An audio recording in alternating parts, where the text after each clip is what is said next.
Assalamualaikum warahmatullahi wabarakatuh. Apa kabar semua? Semoga baik-baik saja. Perkenalkan, nama saya Dinda Nilda. Saya akan menjelaskan materi pembelajaran tentang fabel. Fabel merupakan narasi yang biasanya menyampaikan moral dengan menampilkan hewan yang berbicara dan berperilaku seperti manusia. Menurut Ensiklopedia Britannica sendiri, kata fabel diambil dari bahasa Latin, yaitu fabula, di mana artinya mirip dengan mitos dalam bahasa Yunani. Jadi, fabel adalah cerita bermoral yang menggambarkan budi dan watak manusia yang diperankan oleh binatang. Fabel sendiri masuk ke dalam cerita fiksi yang artinya bukan kehidupan nyata. Tetapi tidak jarang juga tokoh manusia dihadirkan ke dalam cerita fabel untuk mendukung cerita. Selanjutnya, bagaimana struktur teks fabel? Seperti bentuk sastra lainnya, fabel juga mempunyai strukturnya sendiri, dimulai dari orientasi, lalu mengarah ke komplikasi, berlanjut ke resolusi, dan berakhir di koda. Berikut adalah penjelasan dari struktur teksnya. Yang pertama, orientasi.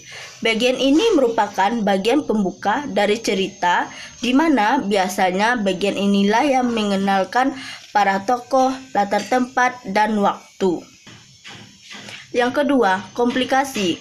Ini merupakan bagian masalah atau konflik yang terjadi dalam cerita.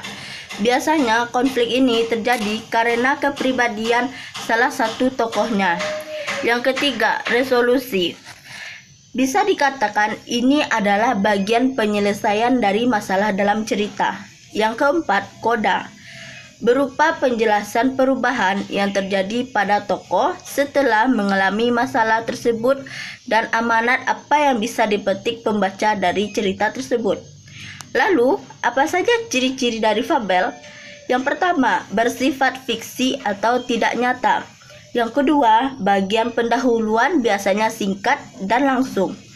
Yang ketiga, tokoh yang diperankan adalah para binatang yang bisa berbicara. Yang keempat, watak para tokoh yang digambarkan seperti manusia, ada yang baik dan ada juga yang jahat. Yang kelima, biasanya menggunakan latar belakang alam seperti sungai, hutan, gunung, dan sebagainya. Yang keenam, alur ceritanya tidak rumit. Yang ketujuh, rangkaian peristiwa digambarkan dengan kejadian sebab akibat yang berurutan dari awal hingga akhir. Yang kedelapan, bahasanya menggunakan kalimat naratif atau kalimat langsung yang berupa dialog para tokoh. Selanjutnya, unsur-unsur intrinsik fabel. Di dalam fabel terdapat unsur intrinsik, yaitu tema, gagasan utama atau ide dalam sebuah cerita. Tokoh, pelaku dalam cerita yang dihadirkan dalam bentuk hewan sebagai personifikasi manusia. Alur atau plot, jalan cerita yang berurutan dan setiap kejadian dihubungkan karena peristiwa sebab dan akibat. Latar atau setting, yang merupakan waktu dan tempat dari kejadian serta penggambaran suasana dalam cerita. Sudut pandang, teknik yang digunakan penulis dalam menyampaikan cerita. Lalu, cerita yang mengandung amanat atau moral yang bisa juga tertulis dalam cerita. Jenis-jenis fabel. Fabel juga terbagi menjadi beberapa jenis yang dikategorikan berdasarkan kemunculan waktu dan berdasarkan alur dan watak. Dari kedua kategori terbagi lagi menjadi beberapa jenis. Yang pertama, berdasarkan kemunculan waktunya, yaitu fabel klasik, merupakan cerita yang sudah muncul dari sejak dahulu kala.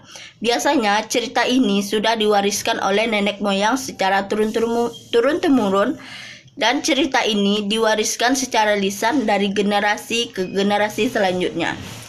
Ciri-cirinya, biasanya ceritanya sangatlah pendek, tema yang diangkat tergolong sangat sederhana, banyak amanat atau pesan moral yang disampaikan di dalam cerita. Tokoh hewan dalam cerita masih memiliki sifat hewani. Yang selanjutnya, fabel modern. Ceritanya merupakan bentuk ekspresi sastra dari si penulis dan kemunculan cerita ini belum terlalu lama. Jadi tidak heran jika ceritanya menggambarkan situasi saat ini. Fabel modern lebih banyak jumlahnya dibanding dengan yang klasik. Lalu, tokoh binatang yang diceritakan biasanya lebih beragam.